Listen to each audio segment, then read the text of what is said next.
Now that we've created our configuration file, we need to somehow load it into the application so that it can access and use the variables it contains. So in this lesson, we'll create a loader module called a configuration loader that will be responsible for returning an object containing the parsed variables loaded from the right configuration file.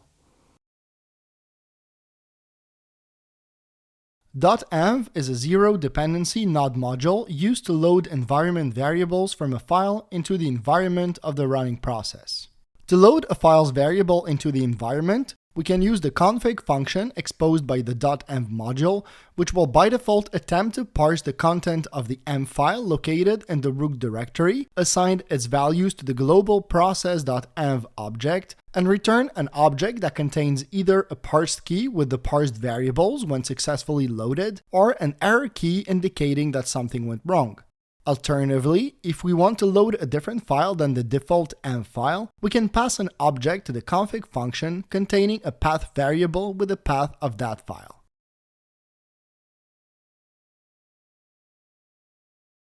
So now that you know how the .env module works, let's start by installing it, and let's create a new file named environment within the loaders directory.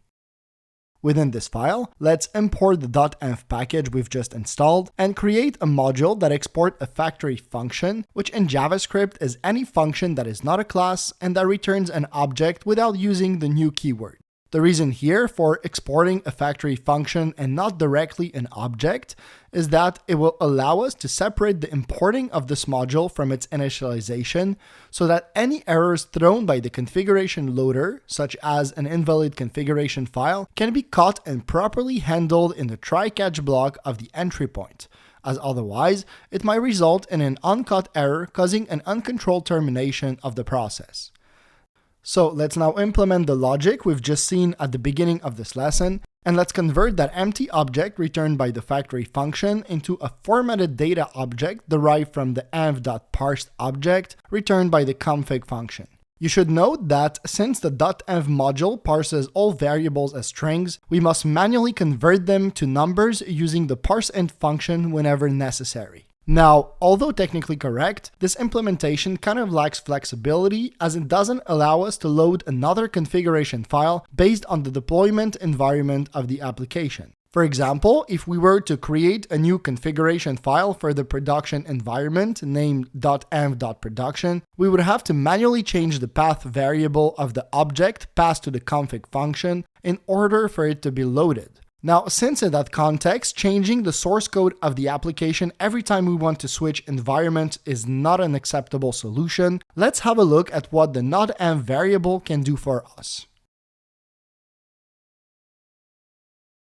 The .env variable is an environment variable popularized by the Express framework that specifies the deployment environment in which an application is running, such as development or staging. Just like any other environment variable, it can be accessed through the global process.env object and used as an option flag to run a specific piece of code, or as a dynamic parameter to change the application's behavior, for example, for turning the debugging on and off.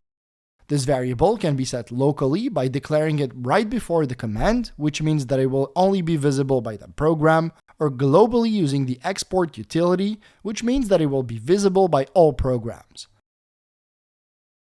So now that you know what the .env variable is, let's open the package.json file and declare this variable locally in the dev script.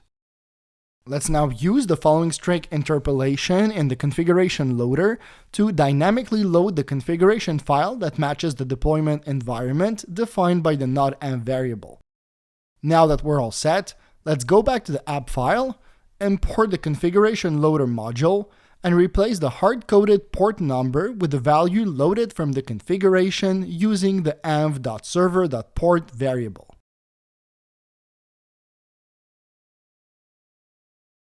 The idea behind the dependency injection pattern is that it allows us to separate how objects are constructed from how they are used, so that the modules that use them do not have to be aware of their implementation, resulting in more loosely coupled and scalable modules. So, in order to inject the configuration into the lower levels of the application, we have to first convert the server loader into a factory function that takes as argument the environment object and returns an Express instance.